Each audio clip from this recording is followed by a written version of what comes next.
You're listening to the Beyond 50 radio program, and thank you for joining us today. I'm your host, Daniel Davis, and we're into the springtime, and we figured it was time to talk with you folks about what it is to properly spring clean, that is, your body.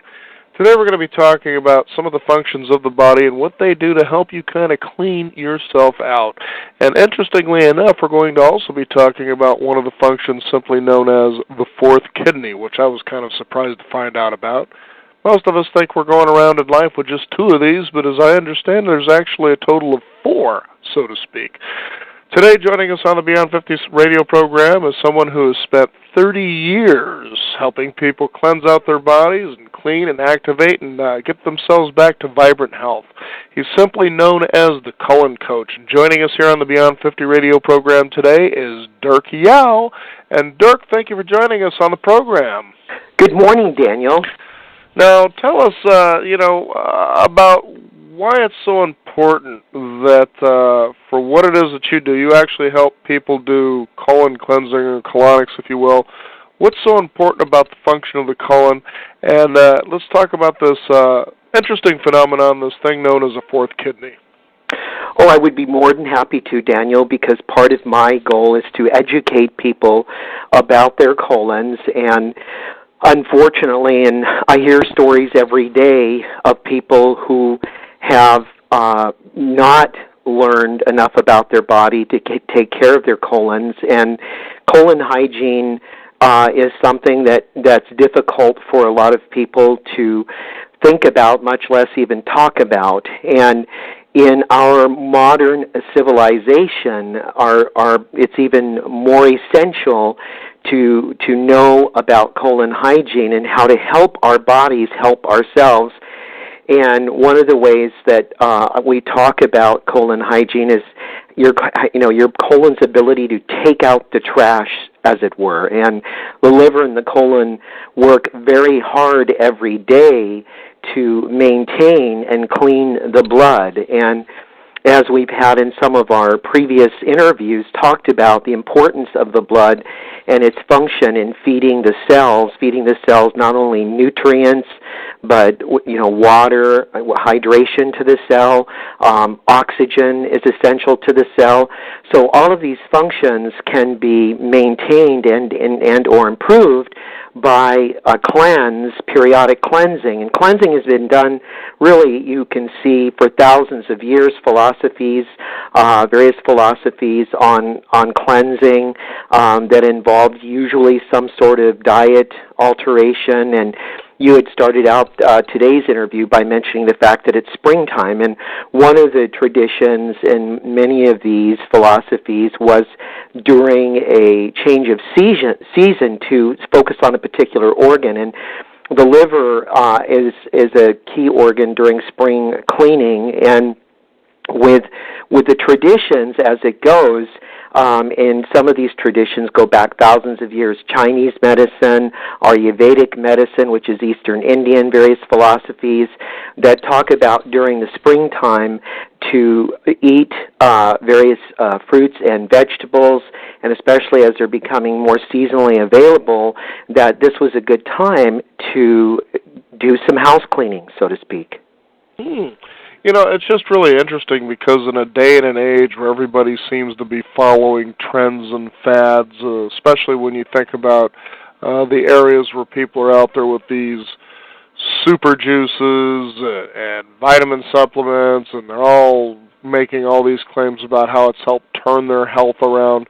And really, in several different segments of our program, we have approached optimum health, and one of the number one things that consistently surfaces is taking care of the body by getting it detoxified, and that's certainly an area that you work very consistently in. Now, what kind of things happen to a person when they're actually able to remove as much of the toxins as possible in their body? Because I find just simply doing this without even really going to a nutraceutical or whatever the case may be, that just that alone can actually change your health around, and it's very inexpensive, so to speak. Yeah, you know, there's various programs out there, and part of it, what I tell people, Daniel, is first of all, I'll ask them about their lifestyle. And people who come in to see me, for example, I deal with a lot of people who travel quite a bit. They're business people. Their bodies are constantly under stress because they're hopping a jet or they're driving many miles to various locations, going to different meetings, perhaps eating on the run, perhaps, you know, not exercising as much as they should be or ideally should be. So some of these are variables, and so some of the programs out there, for example, you'll be taking pills or capsules. Some people prefer to do that versus mixing up various potions or, you know, taking fiber where you mix it in water, for example, because there's various fiber and even fiber laxative combinations that you can use, but it requires, again, that you drink water with that. And the other issue is having some sort of continuity. And it's just like an individual who came in the other day, and she does a lot of traveling, and she has problems with constipation where she'll go up to 4 days at a time without a bowel movement. And much of this, I think, with this individual has to do with the fact that her body cannot have a routine. And when your body is constantly being thrown out of routine, that can be very challenging for some people. Some people function just fine. Like you say, some people can take certain supplements and wham bam, and they seem to get really optimal responses, whereas other individuals, you got the other end of the spectrum where they take one or two of these pills, then kind of maybe herbal supplement, and all they do is get more and more backed up, and so and then you have all in between. And one of the key essentials in all of this is you've got to realize when your body is house cleaning, it requires energy, and people need time to rest. And in fact, when it's literally a workout for your body to go through and clean house. And depending on what you are taking, for example, you can take binding agents, chelating, so-called chelating agents, various herbs and supplements that will attract and bind different types of toxics. But then you've got to make sure you're getting rid of them. And where do they go? Well, you've got 5 channels of elimination. You've got your skin when you sweat. You've got your kidneys when you urinate. You've got your bladder, of course. You've got your lungs. So some types of toxins can be eliminated through respiration. And then you've got your colon. And so what you want to do is you want to maximize those channels in terms of what you're doing so that they can efficiently remove what you're binding. Mm-hmm. It's just so fascinating because you know, this day and age, it's unlike the days of old where we used to eat raw foods. I mean, this day and age, we're processing more of our food more than ever before. You also have electromagnetic toxins. You have air pollution, if you will. I mean, there's just like 100 different ways that we're just being bombarded by toxins. And yet, people just don't take the time to really detoxify themselves.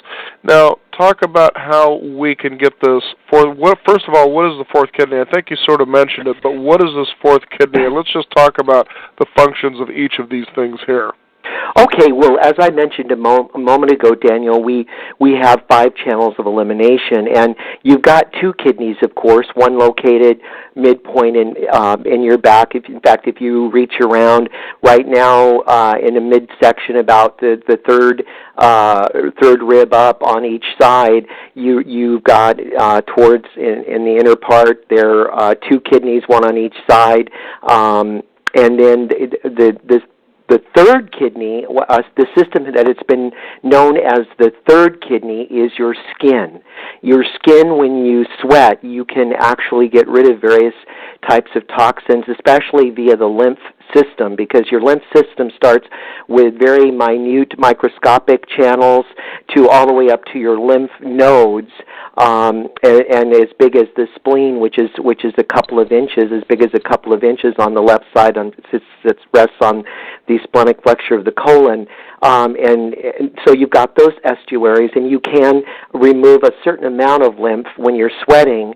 And then what I call activation of the fourth kidney has to do with the very unique property of the colon. And as we mentioned earlier, and in some of the other interviews I've done with you, and then some of the other individuals who you've talked with, experts in their fields on detoxification, the colon is a significant channel of elimination for both the liver and the immune system. And your body, in terms of what it needs in activating this fourth kidney, as it were, is a unique process, and it's taken me years of observation and scientific observation. It was one of the most basic premise of Greek philosophy. If you take and you watch something and you watch it over and over and over again, and you start seeing certain patterns or certain key responses.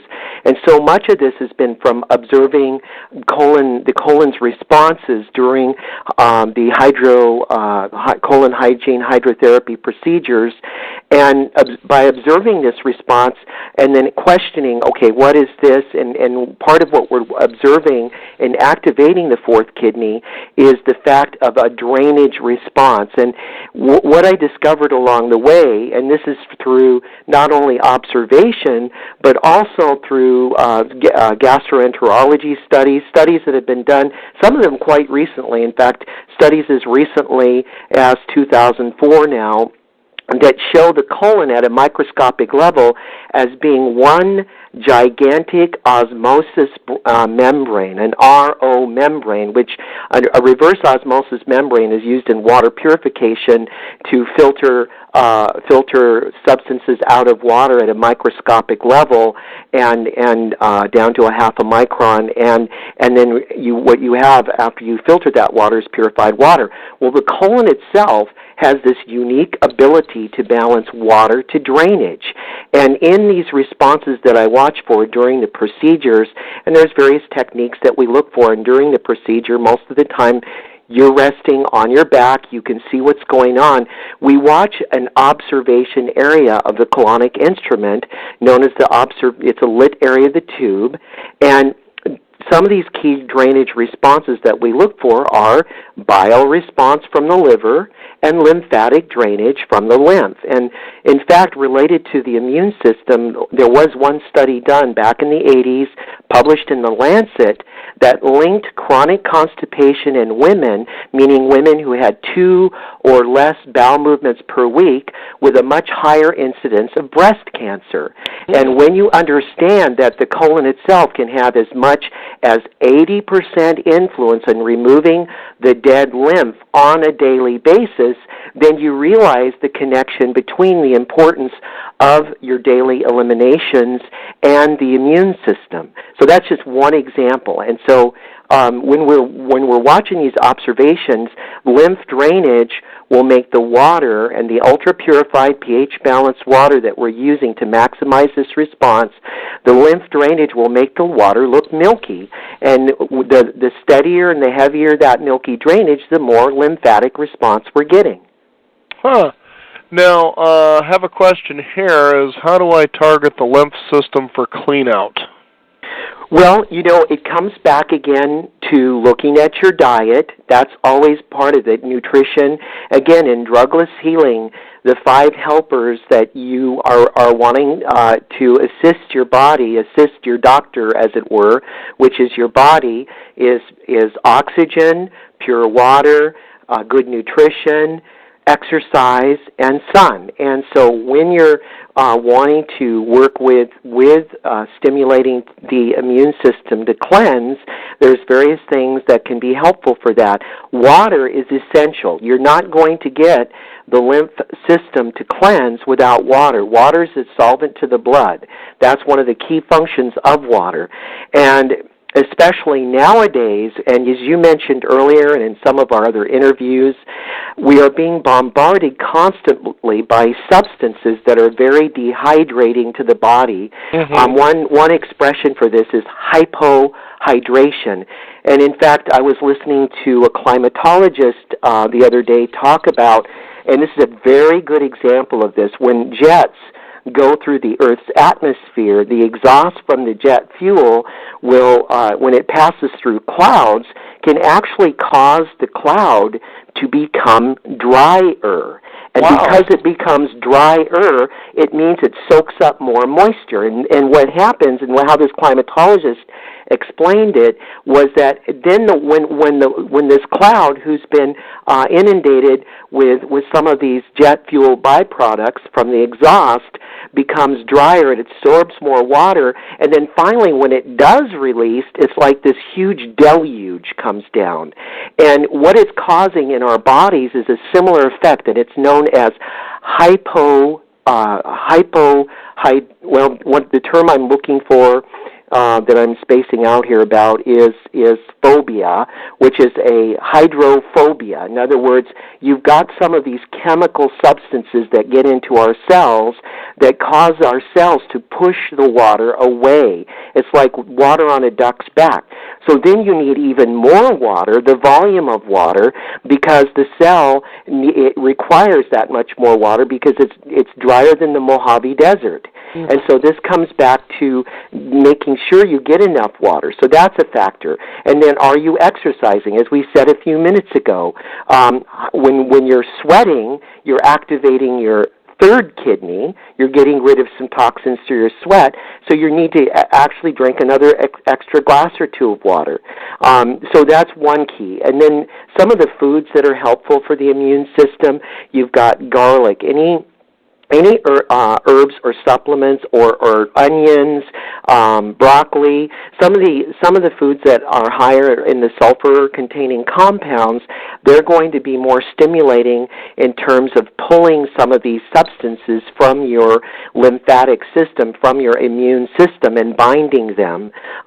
So that would be an example of getting your lymph more stimulated. Another real simple thing that you can do, Daniel, and this only takes 5 minutes a day, and I always tell people this is a lazy man's way to jog, is if you get a dry skin brush, a natural bristle brush, and it can be boar bristle, it can be sponge, you can nothing artificial, a vegetable fiber brush.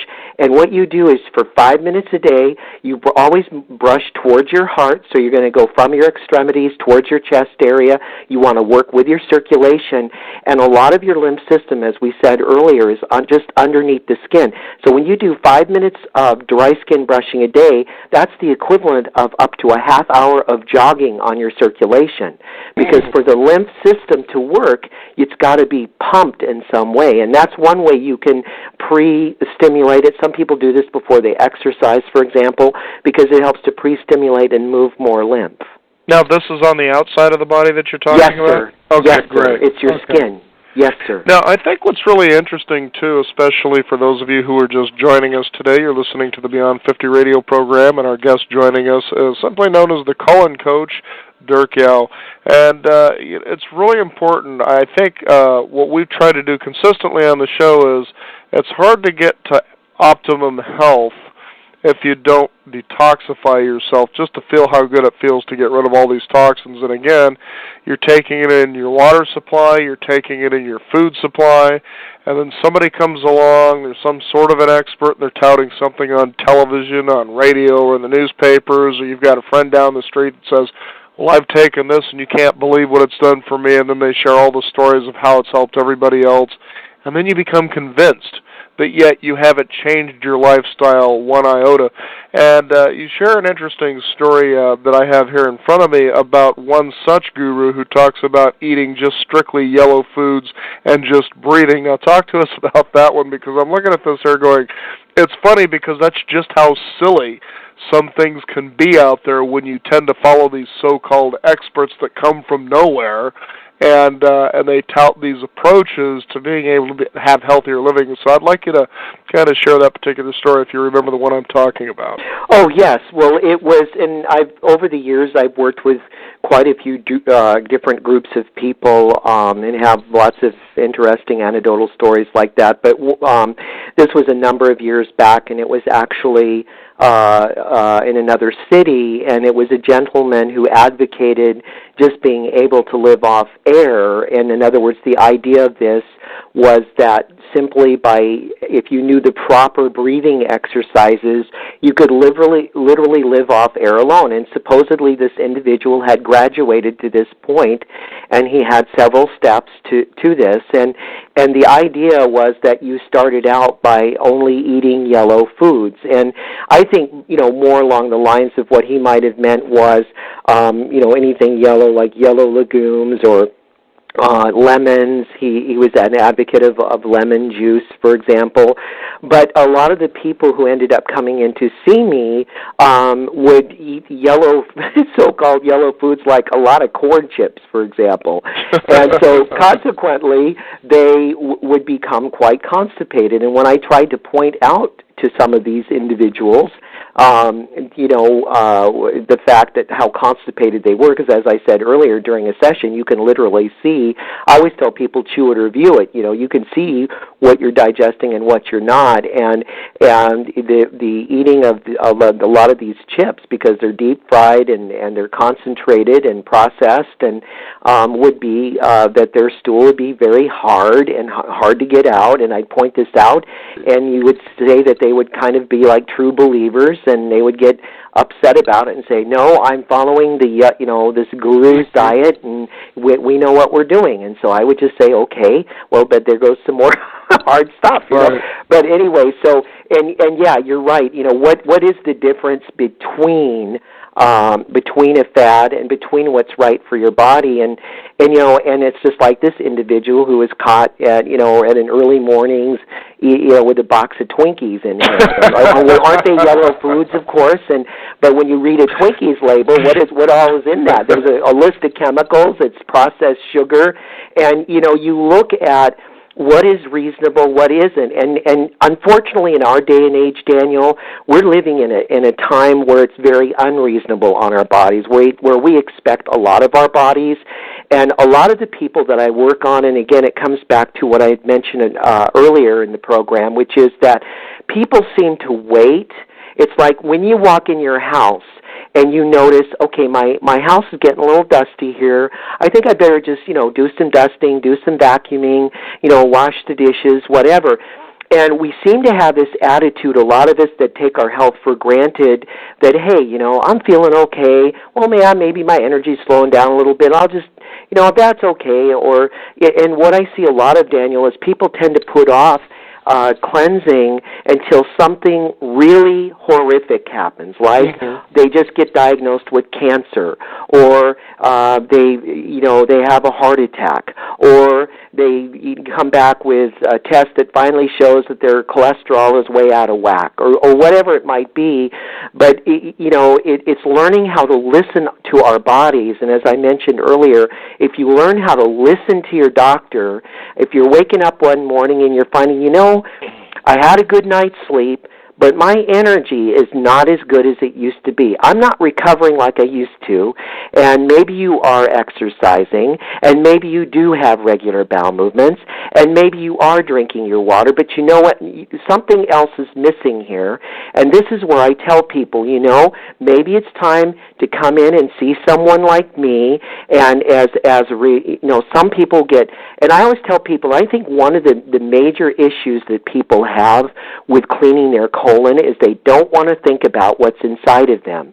Because when we come back to that autopoietic response, that's the body is constantly destroying itself so that it can build itself back up, so that it can stay the same. When you're watching all this garbage leaving your body and you understand that it's coming from you, and I think it's kind of looking at our own mortality. In other words, there's an issue here, I think, that's subconscious for a lot of people, where they don't want to think about stuff like this because, it's just yucky, or it's not nice, but it's just like the same old idea. If you don't want to think about your cleaning your house, and you certainly can't afford to hire a maid or whatever, eventually you're going to trip over that big pile of dirt in the middle of your floor and fall on your face. And this is what I try to explain to people, is that And what's really interesting about this too, Daniel, is that when people come in, they start getting excited about what they're learning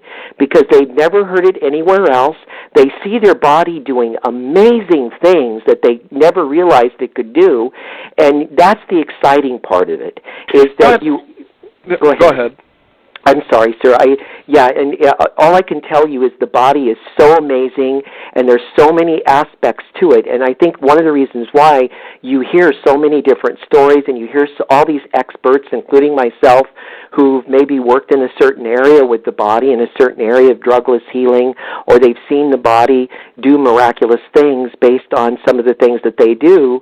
That that's why it's so important to educate yourself and experience some of these modalities and see what works for you and see what doesn't work for you. And that's what it takes, because what I always tell people, Daniel, is everyone's different. And what works for one person may not work for another person. And the only way you can find out is try it for yourself. Right. It's interesting that you say that too, Dirk, and just the way that you said it is that what may work for you may not work for someone else. What may work for someone else may not work for you. Now, there's a message that you don't typically hear out there. Generally, it's a one-size-fits-all. Generally, it's everybody will have the same reactions to optimum health, whatever the case may be. Now, earlier you were talking about people will wait, and the toxins will build at such a level. There are a couple of things going on. The first thing is they're not properly hydrated. They just don't have enough water or hydration in the body. And the second thing is they're not eliminating properly. In other words, you were saying one lady, or there's even been people that you were talking about, may have bowel movements once or twice a week. Just imagine, that's like taking out the trash once or maybe twice a week. Or just imagine even compounding that where you're taking it out once a month. Just using that scenario alone. Now, when I first heard about what you do, colon hydrotherapy, actually I heard about it or read about it years ago, and it was through a spirituality book on Eastern philosophy. Okay. And what you're talking about they've been doing for thousands of years. It was just something that was part of the process towards spiritual health, which was removing and eliminating toxins through what we've been talking about here. Now, what was interesting is I decided to pursue this, so I found an ad to a particular office that says this is what we do. We do colon hydrotherapy, if you will. And one thing that really kind of floored me was she kept saying we work with a lot of cancer patients. And in knowing that, I thought to myself, well, what would happen if you didn't have cancer and you went and did this anyway? Would this be a prevention for cancer? Well, and that's an excellent question. And if you look at the whole hypothesis of what the old-timers said, which is death begins in the colon, and you look at the theory, and we've discussed some of these thoughts before in other shows, is the idea that when things sit around, they begin to get reabsorbed back into the blood, and you're going to find various numbers anywhere from 32 to 78 toxic byproducts that are produced just on a daily basis from the act of metabolism, which again comes back to breaking things down into smaller and smaller increments, recombining some of these substances to make elements and nutrients that the blood carry to the cells, to feed the cells, to keep the cells healthy. Oxygen and water are part of that as well. But when you have some of these substances that are sitting around too long, and you've got the three lines of defense, you've got your mucosal lining of the gut, you've got your liver, and you've got your endocrine system. And based on that theory, and this is the theory that I've been observing for many years now, and that I've seen that fits for a lot of people that come in to see me. And if you're preventive minded, if you're someone who's proactive, who wants to take your own health in your own hands, not leave it to something that's going to, quote, break down ultimately when you could potentially prevent. And this is what I tell people. It comes back to when you do a cleanse, and whatever cleanse you decide to do, and as you said earlier, there's many of them out there. When you do a cleanse, if you do a follow-up with one of these IoT sessions that I do, which is which is a streamlined version of what you described, of based on what I've observed for many years, where I'm using ultra-purified, pH-balanced water, where we're using various techniques that I've learned from some old-timers, that I've learned anecdotally through books, through all the information. And I always tell people I learn something new every day from every single person who walks through the door, because no two colons are alike. And you see what you're getting rid of, drainage responses. The colon is a muscle. No one has a perfect colon. It's an ideal. If you exercise and tone that muscle up, you cannot go wrong by doing that, by at least trying it. And if nothing else, you'll learn something about your body. You'll learn something to help your doctor, and your doctor being what the drugless healers call the best doctor you've got, which is, for example, Dr. Daniel or Dr. whoever comes to see me. That is your real doctor. And everyone else, whether it's someone like me, a drugless healer, whether it's a surgeon you go in to see, whether it's any other type of doctor that you choose to see, practitioner, herbalist, acupuncturist, massage therapist, voodoo practitioner, whoever you decide to see, that individual is merely a coach. And they may be a good coach, they may be a bad coach. You could go to the best surgeon in the world, they could perform the best surgery, but you know what? Guess who has to heal you? Right. Your doctor. I've said that many times on the program, that, in the end, that whatever advice or whatever direction you take from your doctor, that in the end you have to remember that your doctor doesn't have to live with your health. And so you better keep that in consideration. Now, real quickly, Dirk, as you've worked with people in your program, how often have you seen them get off of pharmaceuticals, particular prescriptions and so forth? Because this day and age, you're seeing people just being prescribed one thing or another. And we even had a hormone specialist who was on our program who said, you're hearing such crazy, almost stupid messages, for instance, that take aspirin or whatever that type of aspirin product is. This is better for heart health. And I'm thinking, what is this? All of a sudden now they're trying to say that taking drugs improve your health, when in fact, they are toxic substances. But how often have you seen quickly people who do come into your place who were taking prescription drugs get off of those? Well, sir, the first thing I always tell people, and this comes back to, I myself don't take drugs. I myself, does that mean I'll ever need a drug? I can't say that. All I can say is that the ideal goal is to stay away from that, and this comes back to what the old-timer said. The old-timer said that if what you're taking a drug for, if the side effects of that drug is worse than what you're taking it for, then you better think twice about taking that drug. And I could tell you many stories of people who were taking drugs for just things that I just couldn't believe my ears. But I'm not a medical doctor. If someone comes in and they've been prescribed medications, then I always tell them, go back to your doctor, tell them you want to start tapering, you want to get off whatever that drug is, because the longer you've been on a drug, the more your bodies become dependent.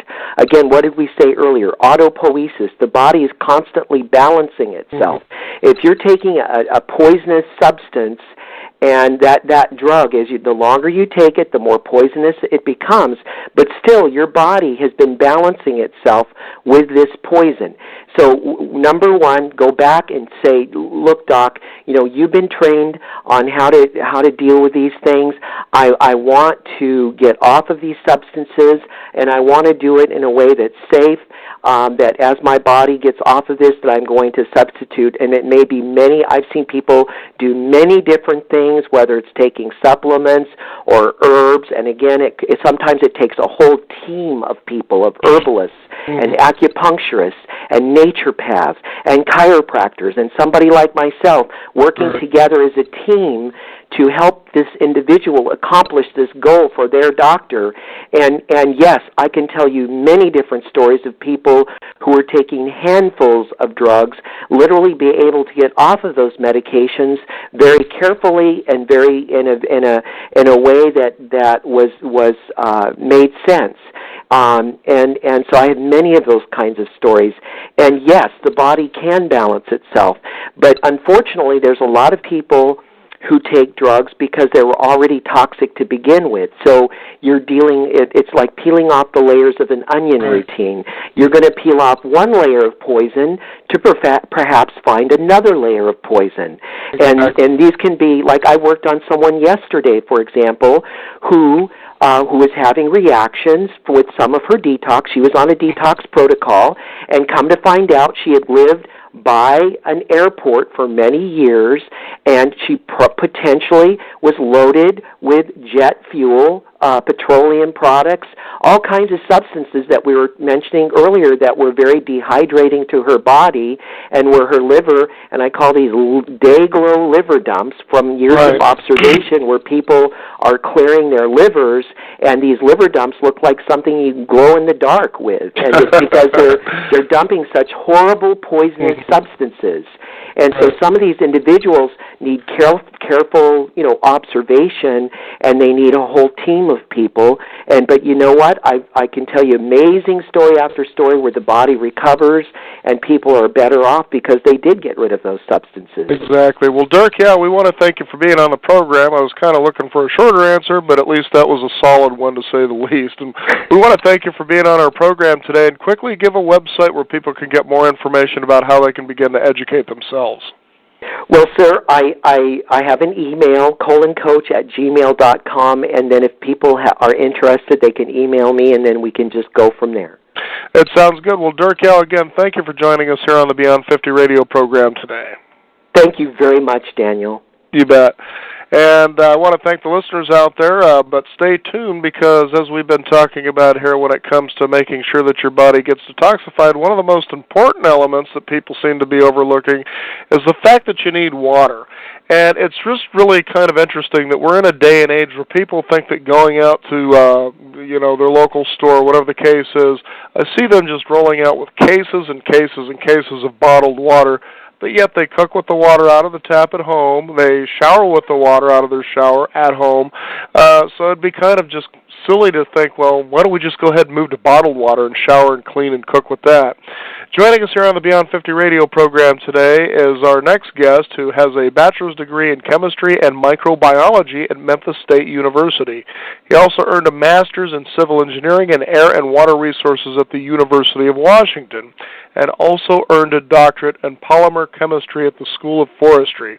And the reason we wanted to bring our next guest on here today is we're also in an age, as I was talking with Dirk earlier in our program, that there's always this new nutraceutical around the corner, this new super juice that promises optimum health, but yet people still seem to be in the same patterns as far as their eating, as far as their exercise, their sedentary lifestyle. So they figure these little slight changes that they make will just make these dramatic results just because they've heard this from other people. Joining us here on the Beyond 50 radio program today is our water expert, if you will, and his name is Jim Fox. And Jim, we'd like to welcome you here to the Beyond 50 radio program. Good morning. Now, water.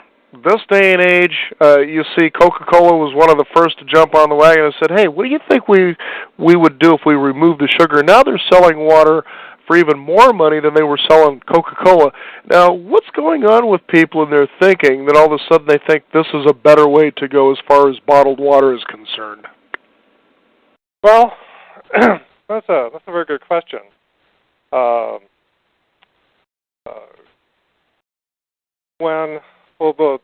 The things that I always try to talk about, and I made a living for the last 27 years doing this, is that bottled water is in fact, just recent history, we've been trying to maybe disenfranchise ourselves from thinking in terms of bottled water. Where a more practical way of doing it is to do what you call point of use applications,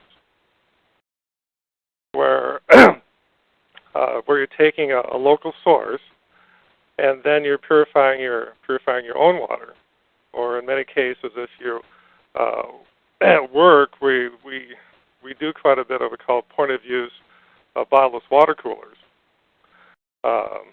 where you're taking a local source of water, purifying it, and having it available to the people in the office whenever they need it. Another thing is another real important thing that's both environmentally sound and very economical is what we call self-serve bottled water, where bottled water vending machines, where you come and bring your own bottle and you use that over and over again, and you take advantage of the equipment that's available there to purify your water. Now, there was a book that you like to recommend to people. It's called Your Body's Many Cries for Water. Now, what is it about this book that people should read and understand? Well, let me give you a little history and background of that. I think it's been really, really important to have where so many of the things related to water are very common sense. Makes a lot of common sense. Like any time you go to a doctor, they would say one of the most common remedies is to, if you get sick or have a cold, for example, is that you would just drink more fluids. And what the basis of this book is Body's Many Cries for Water. It was a doctor, has come, an unpronounceable Iranian name. He's from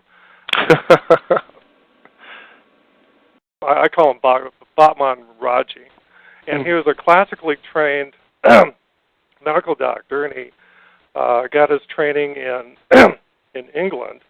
He came back to Iran, had a very successful clinical practice, and then he got caught up in the Iranian Revolution and was clapped into a concentration camp with a lot of other intellectual and professional people, and he volunteered to be the camp doctor. And what he found, he didn't have anything else he didn't have any medicines or any of the things, so he decided to try using water as the main way of healing many of his chronically ill patients. And he found that he was quite successful in training in helping people with ulcers and asthma cases, people with high blood pressure, people with arthritis. And in fact, he was there for 2 years, and he actually volunteered to stay another 2 years in this concentration camp to complete his research.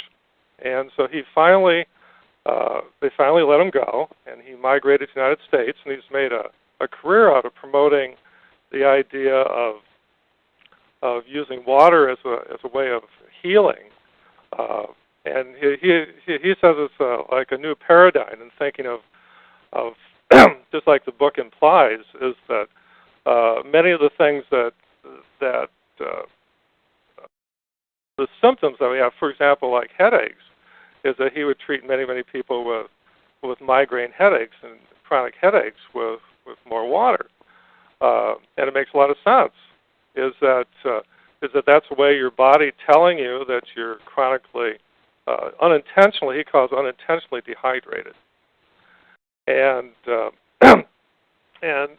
another thing is like with his asthma patients. In fact, he wrote another book on just about asthma and how it's treated with water, and which makes a lot of sense. If water is just so important in our physiology that any time that we have a deficit, our body goes into all sorts of lengths to hang on to the water it has. And so his approach, that when people have asthma attacks, your body's putting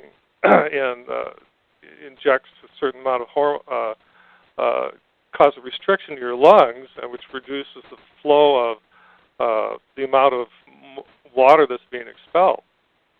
Many of the things that makes a lot of common sense is that high blood pressure is that if our blood volume is low, is that our blood is thicker and more viscous, and it takes more energy to increase the blood pressure. Mm-hmm. And so a lot of these very commonsensical things, but And many of the, as you'd expect, like for years, he tried to get the FDA to just kind of recognize that kind of therapy, but he was just kind of over the years just totally, shut out, and as opposed to like the medical establishment and the drug companies just won't recognize even the possibility that you have a very low cost, commonsensical solution that's available to everybody would have any effect on these chronic diseases. Isn't that funny? I mean, here's this most readily available resource. Our body is made up with, what is it, like 95% of it or something like that? Some parts of it. Yeah, and, well, of course, it's something you simply can't patent because it's already found in nature, and it's one of the most direct ways that you can actually heal yourself, but everybody always goes the different direction. Oh, definitely. And, yeah. Go ahead. And what I found with that is, over the years, is, the things that make, and it's not a silver bullet. I mean, somebody's not doing something to you, but and it's not easy to drink a lot of water. Like I drink at least a gallon of water a day, and there's times when I do the Seattle to Portland ride every year, and for the last 27 years, and 200-mile bike ride, and at that time I drink almost like 4 gallons of water. Mm-hmm. And so it's not an easy thing to do to drink a lot of water, and your body becomes adjusted to consuming that water too. Mm-hmm. Another thing I found that's extremely important is that, and I agree with even though I've made a living, purifying water over the years, is I can agree with Dr. Botman is that maybe the volume of water is equally, maybe even more important than just the quality of the water.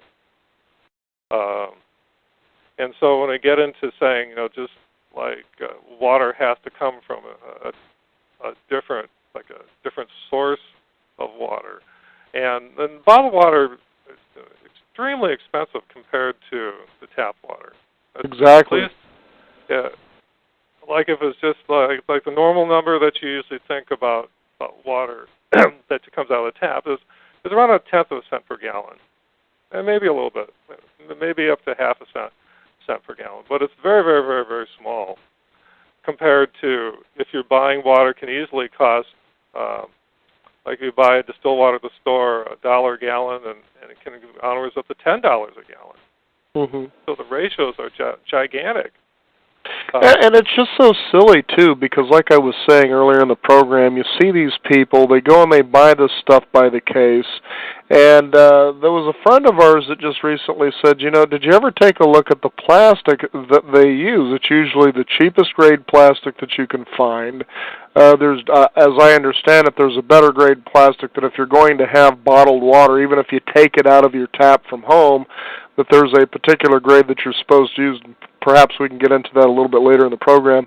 But the silly thing is they really don't know where this source comes from. They just figure, well, it's in the store, it's been bottled up, and just like prescription medicine, this needs to have a certain level of health safety for me to buy, so I trust that what the store is giving me is good.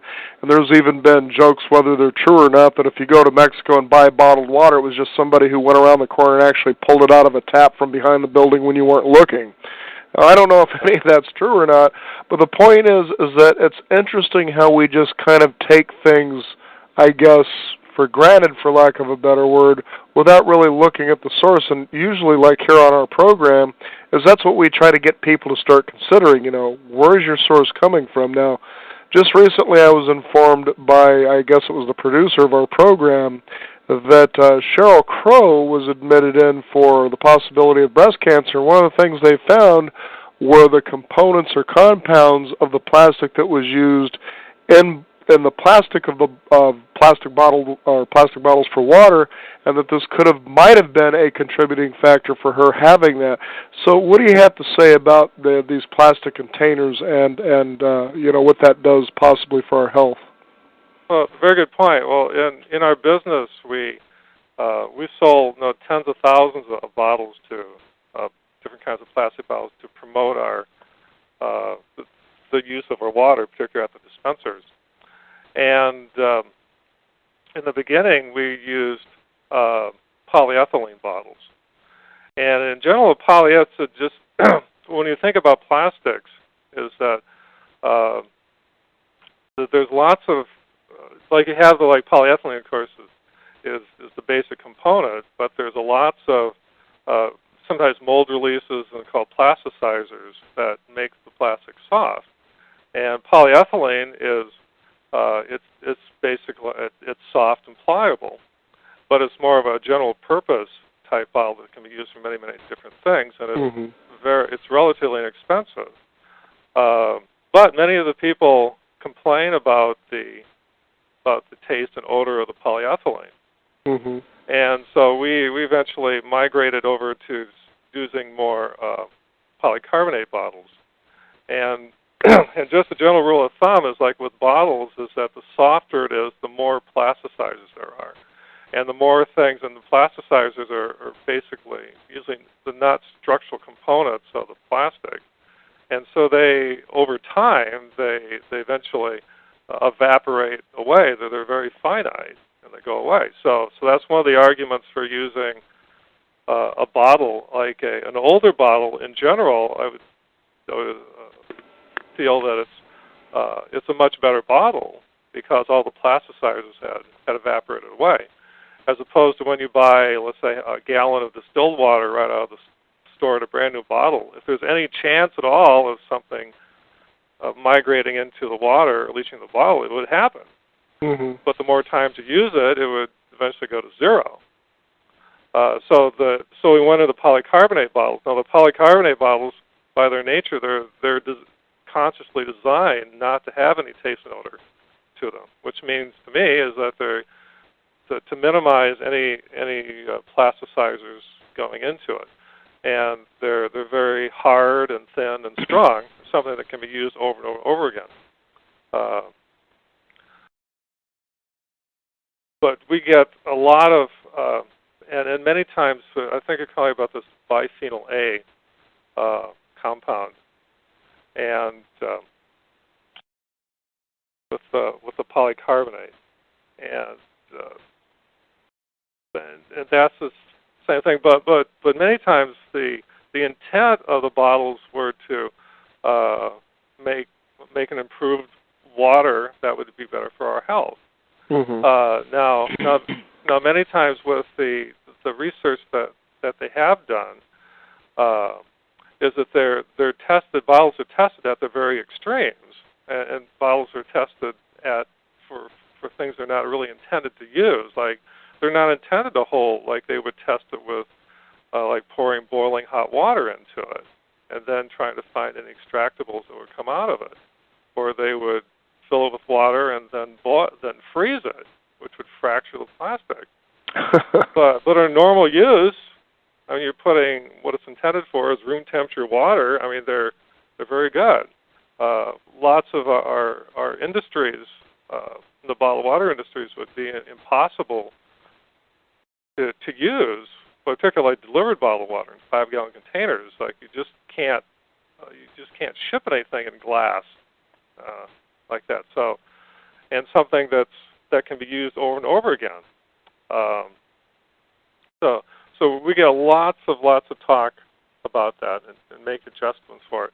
And many times when I talk to people about bottles, I've talked to thousands of people about bottles over the years, is that there's no such thing as an absolute perfect material. There just isn't. Right. Now the polycarbonates, they're very strong and they last a long time. They're a lot more expensive than polyethylene, and they're intended for that particular use. But when you look at, then many people say, well, glass is much better. But then glass it's much different. It's much more expensive, and it's very difficult to clean, and it's a very limited number of types of bottles that are available. If for example, if you fill up a 5-gallon container or any kind or a 3-gallon or 1-gallon container and drop it, you basically have something that's gone from a very abstract thing of some sort of leachable thing coming out of the water that could affect your health in some way into something that's a direct threat to your health. It explodes like a hand grenade. And I've seen people at stores just kind of cut an artery in their leg and be hauled out of the ambulance. And and even though, so the ideal thing, when people get so paranoid about all these things, is that one of the things I say is that and the other part of our business is to, like, if you purify your water, just purify your own water at home, and instantaneously before you use it, and then put in whatever container you want and use it. That's the ideal thing to do, and it's something that's available to most people. And what's also interesting, Matt, too, is the fact that you're not spending, like you were saying earlier, $10 to $15 a gallon for bottled water. Here we're going bat crazy over the fact that gas is approaching $4 a gallon, but yet we don't think twice because we think we're doing the right thing about spending $10 to $15 a gallon. A, and B, since we're buying these by the case for the best rate that we can get, we're throwing plastic into our landfills now because they're not even, as far as I know, there's not a bottle program out there like for everything else where you get to return your bottles at a nickel a shot.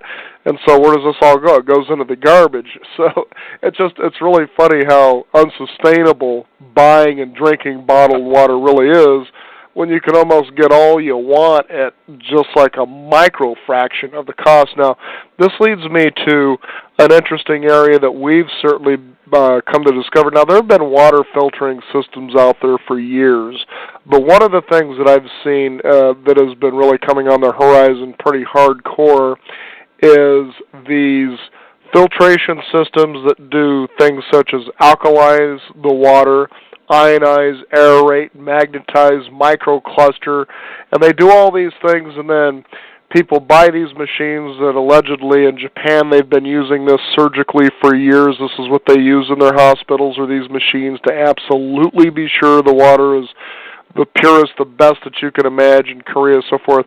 So now you see these machines coming on the market now, and they've actually been around for a while, but for us it's been just only in the last year or two that we've been hearing about these.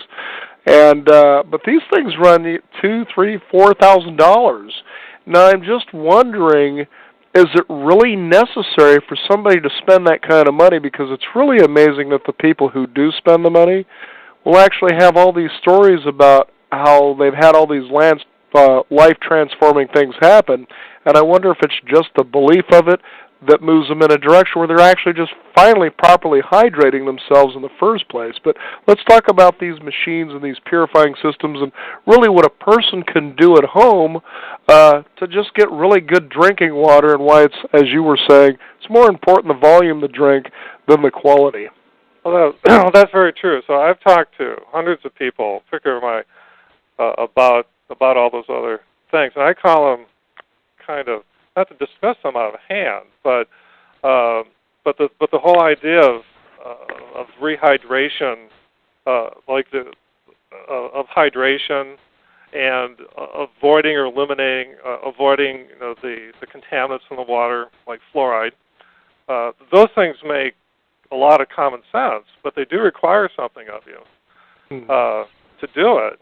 And it makes a lot of sense. Now, when you get into those other, I call it kind of value-added things, where like if like at home we can make like ultra pure water, laboratory grade water for maybe 10 cents a gallon, and then if you go through an alkalizer machine, maybe it costs $10 to $20 a gallon to do. Now, I think from a marketing standpoint, which would you rather sell? Something, and that's cost 10 cents a gallon, or something goes $10 a gallon. So I think many times the truth just flies out the window. And I've seen that particularly with people who get into, they're going to probably hate me for this, but the multi-level marketing. It's just And I can imagine there's just the truth gets just thrown out the window the bigger the gap that gets. Now the things that makes one thing is like lots of my customers come to me and say I have one of your system that makes ultra pure water, and then but I can't. But the water's so pure it can't go through my alkalizer because it needs some contaminants in the water in order to work. So then basically you have like a very like you may have a like a $3,000 unit, but they've only devoted $10 to pure water purification. So the very most they do is a carbon filter, typically. And so there you throw the whole idea of like the volume of water isn't important, so that's thrown out the window. And then the quality of the water in terms of eliminating contaminants, that's not important because that's thrown out the window. And so the only thing important is these really weird esoteric things like the microclustering. Like the microclustering that somehow, and it may exist. You know, I can't say that, but then are you going to have to go to the Oregon testing laboratories to actually verify it? And how much is too much and how much is too little? And then I think over tens of millions, over the millions of years that people have existed and the billions of people that exist on the planet, and if so, we must have some ability to absorb and utilize the water that we ingest in our bodies. But they're basically saying that's not good enough. You know, it has to be a certain way. So, but that's I think a real fundamental to water treatment is that you really should have some way of verifying to know exactly what you've accomplished and what you've done with your water and to test the water consistently. And if I was selling those kind of units, I would just have to take that on faith to say, well, just take my word for it that this is always going to consistently make like a cluster of water that's a certain size and a certain diameter, and it's not going to change, it's not going to increase, it's not going to decrease. Another part of that is the whole idea of changing the pH of the water, the alkalinity of the water. Right. And these machines, several people have given me these machines, and I've worked with them, and they're marvelous electronic gadgets. I wish I had. Oh no! But there's many ways of altering the pH of their water, which may or may not make any sense. But like you could just use like a few cents of sodium bicarbonate to increase the pH of your water, or a little bit of lime juice. Just a little bit of fresh lime juice in your water, as they did in the South. They're big on lemonade down in the South. They just make lemonade and go nuts over that. And But there's lots of ways of doing it. But the thing is, it's certainly, I mean, in terms of the world of gadgets and things like that, it's a marvel. You could do it, but if that is really a factor, there's lots of less expensive ways of doing it.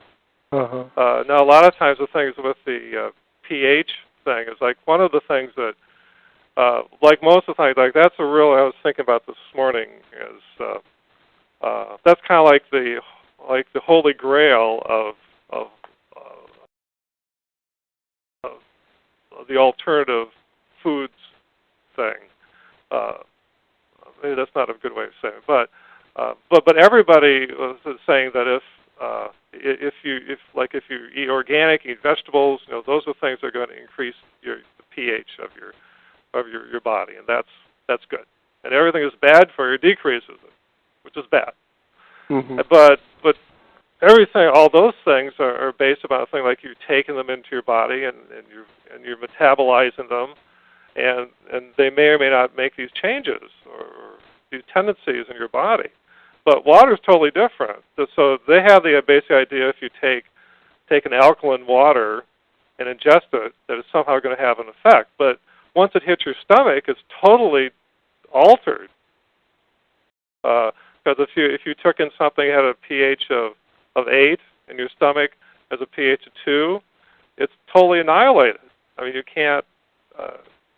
It's not going to have any influence once it hits the stomach. But there's people who make millions and millions of dollars, kind of perpetuating that kind of. It's impossible to happen that way. So what you're saying is that once this so-called water hits your stomach, that it actually changes. Is that what you're saying? Oh yeah, definitely. Okay. It's just a matter of chemistry. Like if you're in a freshman chemistry class and had a beaker of acid that had a pH of 2, and you added something at a pH of 8, you could pretty well calculate out what the end pH result would be. Mm-hmm. Now, one thing I found out with most people, we have a tendency to just migrate to things that have a low pH. Practically everything we consume has a low pH, like all the way from carbonated beverages. They're in the range of 3 to 4. Coffee, low pH. Practically fruit juices, typically low pH. Practically everything, we have a preference for things that have low pH. Now the other thing is my father was a doctor. He's a chiropractor and a naturopath, and he found that most people don't have enough stomach acid, and because and that's the main barrier we have between ourself and microorganisms in our food is to have a low pH, and that's our first step towards digesting our food. Now, if you were drinking lots and lots of alkaline water, that's basically running contrary to that. That's diluting down your stomach acid and maybe making you more vulnerable, and it would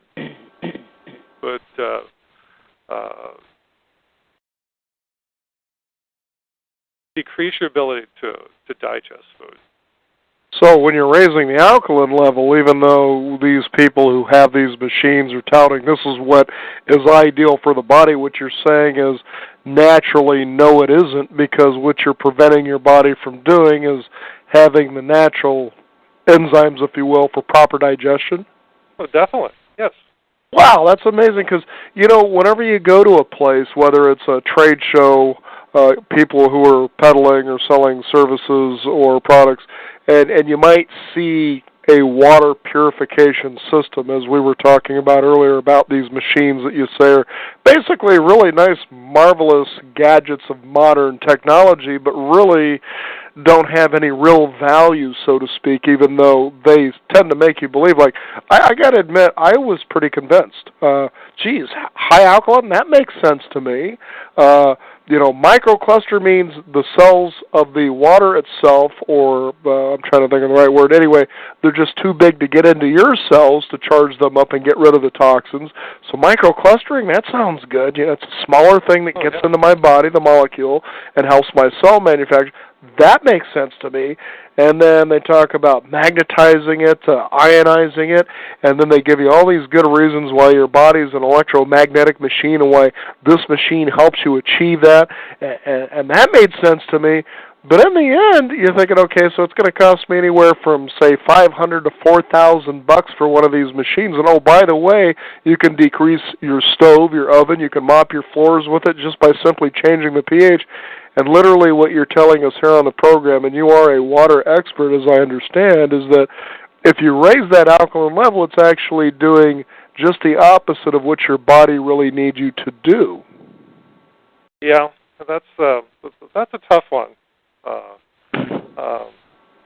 Because I think many times we just have to be thinking in terms of what's an overall good strategy for our health. And like drinking, and I think the argument can be made for is that we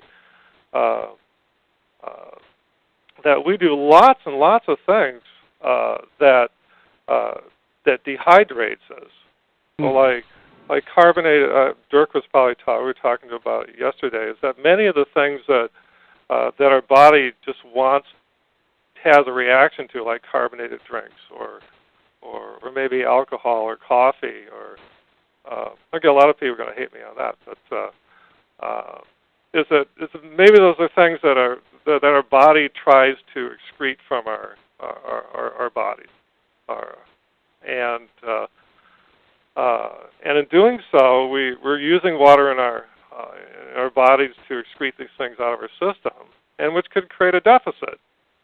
And so, just a commonsensical thing of just taking fewer things in our bodies that would stimulate our bodies to dehydrate themselves, and drinking more water, and drinking maybe more water that has fewer contaminants, if any, into it. It makes a lot of sense. Mm-hmm. Same thing with most pharmaceuticals is that they're going to have a tendency to dehydrate us, and the level of water in our bodies is so important. It just can't be trivialized. And so if we drink more water and drink less of all these other things, and hopefully get off as many pharmaceuticals as quickly as possible, a lot of miraculous things can happen.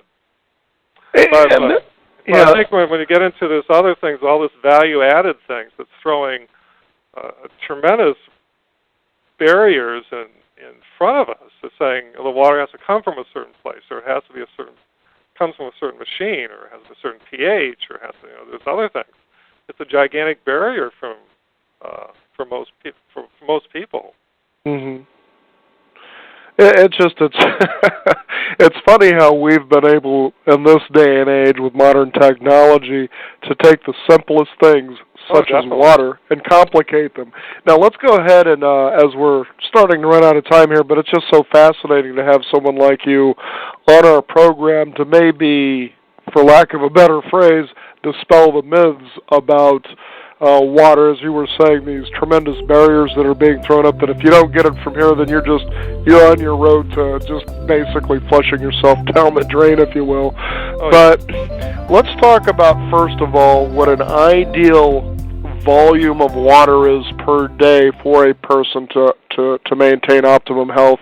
And the second thing is, if you're going to pull it out of your tap, which obviously is the least expensive way to go, and maybe you want to carry around a bottle, so find, a good container, as we were talking about, because you were talking about the containers earlier, and I just remember that I used to buy the bottled water in the gallon, like the milk containers, but we had someone on our program, we talked about this, and I thought, she's absolutely right, because in the summertime I could actually taste the plastic, so I don't even buy those anymore. And but let's just say, though, you want to take your water with you. We've talked about that a little bit, but you've got it coming right out of the tap. So what is the best way to get, just decent drinking water out of your tap without having to spend, a tremendous amount of water? So we want to know about the volume, A, because you said that's important, and B, the best way to clean it, because this day and age, you've got chlorine. I mean, for crying out loud, I know that in Portland, Oregon, they're actually trying to pass where they want to put fluoride in the water, for crying out loud. So, ways that we can just purify it, just make it better if we can. Well, that's a big subject. I do make a living, and I'm very proud of it, by the fact that we do drink purified water and use water purifiers. Mm-hmm.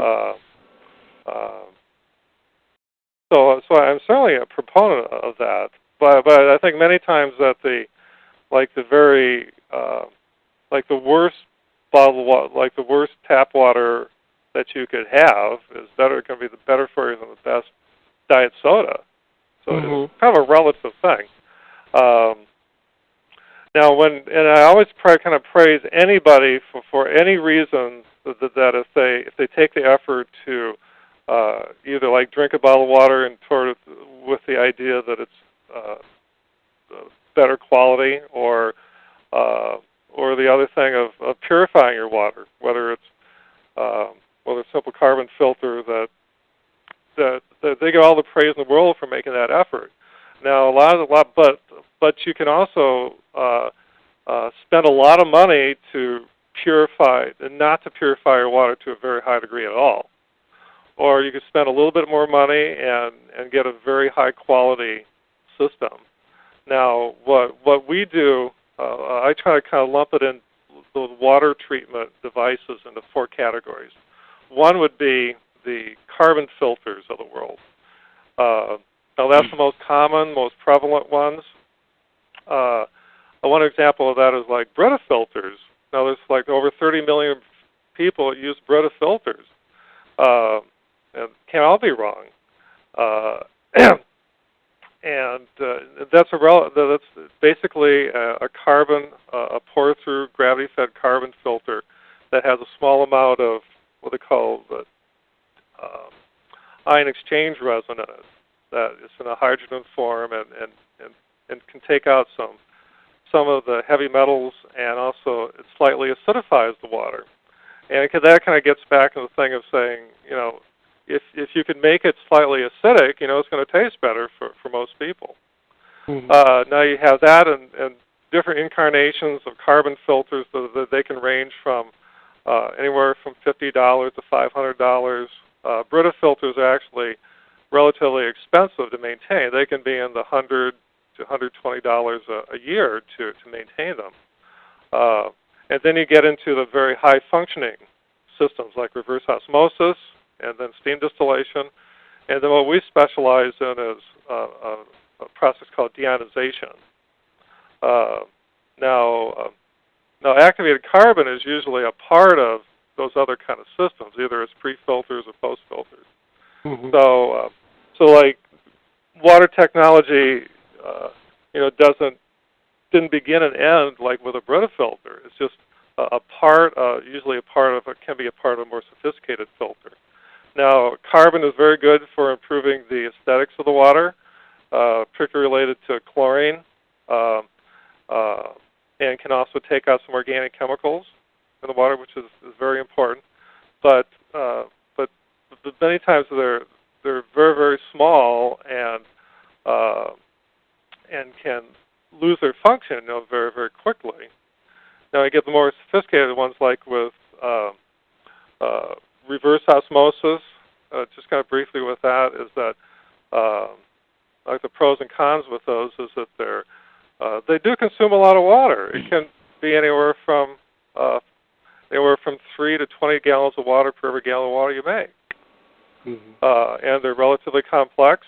And I find I've rarely found any kinds of reverse osmosis units or home units that are ever installed properly. And I very rarely, if ever, found one that was maintained properly. Mm-hmm. And they can be quite pricey. They can be you can get something at Home Depot for maybe $200. If you go through a dealership, they can be anywhere from $700 to $1,200. Wow. But they all would produce water about the same quality. But they're extremely complex, and very few people in industry knows how to maintain them or repair them. But there's millions and millions of them in use. Now the other things are like steam distillers. Now steam distillation has been around since the early Greeks had steam distillers. Mm-hmm. And everybody can relate to them. Like you boil the water, you take the steam, you condense it, leave the contaminants behind. But the downside of them is that they're extremely slow, just like the RO units. They can make water just like the IV dripping. Like it may take 2 to 3 hours, make an hour to 3 hours to make a gallon of water if it's from an RO or a steam distiller. And so with that, you have to have a way of storing the water to make it practical. And that creates a whole bunch of other problems, like recontamination, particularly with bacteria to it. And steam distillers consume a lot of electricity. They're a major source of electricity. It can be up in the 17 to 30 cents a gallon or more to make that water. And it's very significant. And they're noisy. They can easily, when they break down, they're kaput. I find a lot of steam distillers in thrift shops and garage sales because people just, unless you're really highly motivated to use a steam distiller, many people give them up, when they break down.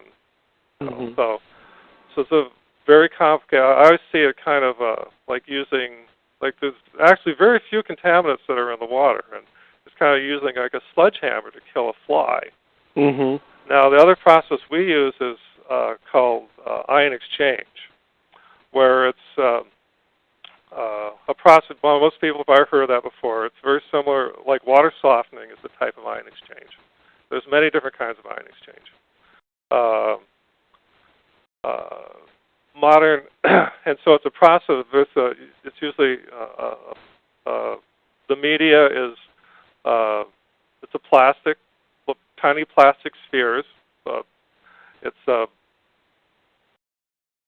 it's a polystyrene plastic with a divalent cross-linking agent.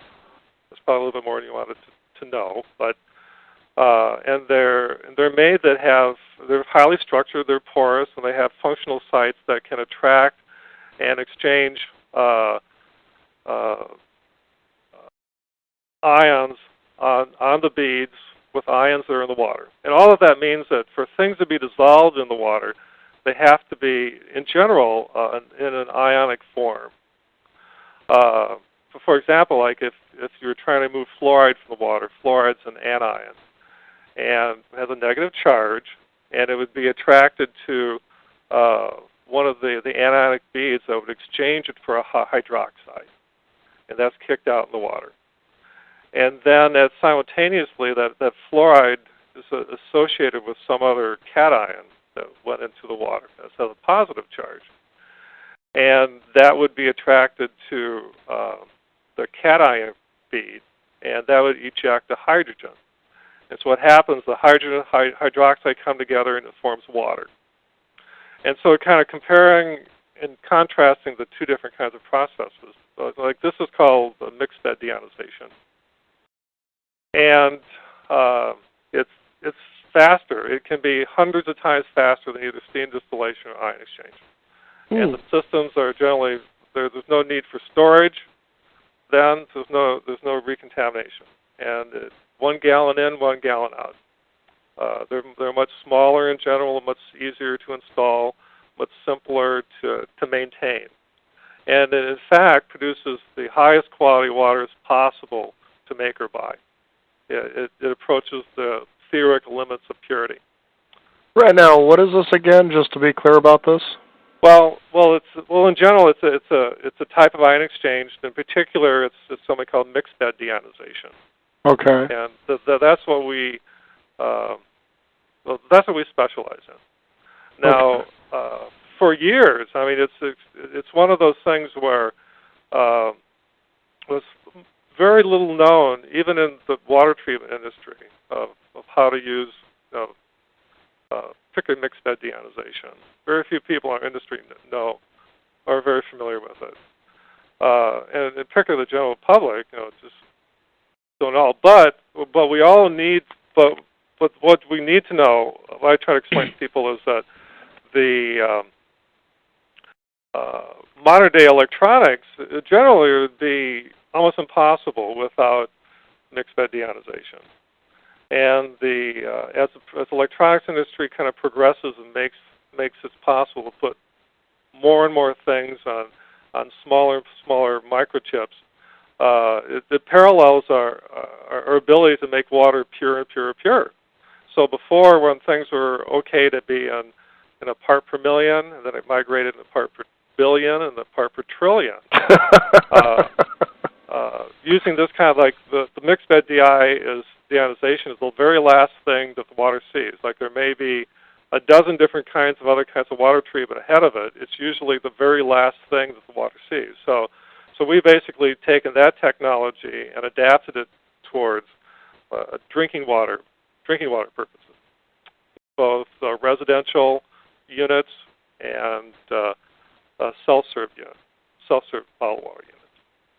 Now, as we have about 1 minute left, I'd like you to at least give people an idea. What is an ideal, let's say, per body weight for people to maintain for proper hydration as far as water is concerned? Well, the rule of thumb is 1/2 an ounce for every ounce of body weight. Okay. And then for me, example, I'm about 220 pounds, and so that comes out to be about 3.5 quarts. Mm-hmm. So I drink it. That's kind of my baseline load. And when I'm exercising more, drink a lot less. I drink more. Sure, because you're getting rid of more. Yeah. I know that I have a habit that when I'm out and about is I usually have a 64-ounce water jug, which as I understand is, at least if you're going to use plastic, is one of the better ones. I was told there's a code on the bottom and a triangle that there's a number in there, and I guess 7 is allegedly the one you want to use because it doesn't leach. Or if it does, it doesn't leach as much as the other ones with less numbers. But I've gotten in such a habit that I stopped drinking coffee myself, a couple of years ago. Yeah. Sodas, once in a while I'll have a soda when I get up, but I find that most of the time I'll say I like water. I still like my beer. I mean, yeah, that's an American pastime, but generally that's the only other liquid that I have besides water on average day in and day out. And I just find that as I got used to that, just doing that, having that habit alone, you actually really do feel better. You just definitely. do. Yeah. Because I always tell people it's kind of like the least expensive and the easiest thing you can do for your health. Mm-hmm.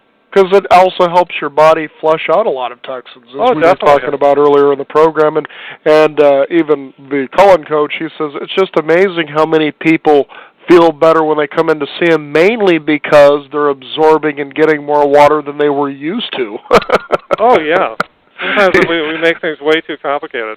Uh-huh. I think lots of times when if I feel something coming on, a cold coming down, or I'm tired, fatigued, or hungry, instead of trying to eat something, I would, if I'm disciplined enough, to drink more water, or drink some water, and I usually feel better.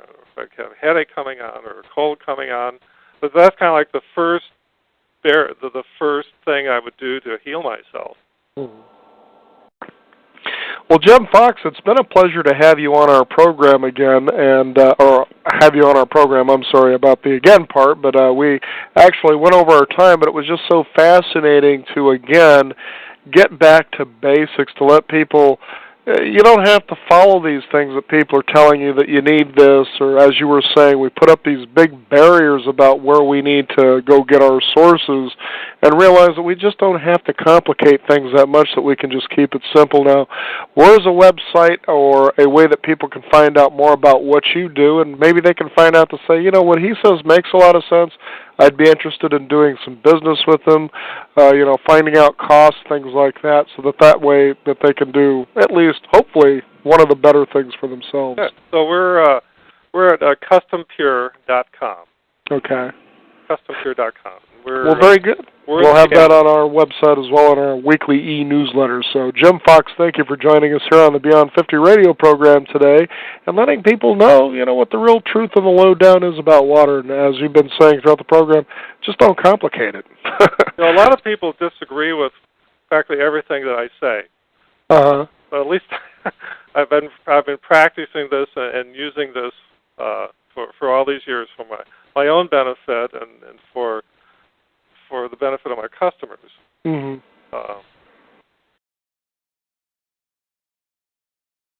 Well, again, thank you for joining us here on the Beyond 50 radio program today. Okay, thank you very much. Bye now. You bet. I'm Daniel Davis, and there it is, the lowdown. So usually just kind of look into the matter a little bit deeper, and don't always so much rely on hearsay from other people. It may be working, but part of the reason that may be working for other people when you hear about these little filters, this, that, and the other, is maybe you just want to believe that it does, and that's usually the first step toward moving in the right direction. I want to thank our guest for joining us today, our colon coach, Dirk Yao, talking about what we can do to help our bodies get rid of the toxins and just feel better. Remember, we've talked about this many times on the program. The fastest way to feeling better is just get yourself detoxified. It's simple and almost cost-free in many ways. Also want to thank our last guest there, Jim Fox, for talking with us about what the right thing about water is. It really doesn't matter where the source of the water is. For the most part, it just matters that you're drinking it, making sure that you get enough, as he recommended. For every pound of body weight, drink at least 1 ounce of water. And remember that you'll also dehydrate with whatever it is that you take into your body. Or if you're a very active person, you might need to have a little bit more, because water is one of those things that leaves the body fairly quickly as it's being used. Want to thank our guest also our listeners out there for joining us here on the program. Remember, you can find out more about the Beyond 50 Radio Show. Just simply log on to our website, beyond50radio.com. That is the number 50 with a 50. Sign up for our free weekly e-newsletter. I'm Daniel Davis. Thank you for joining us today. And remember, live your day past halfway.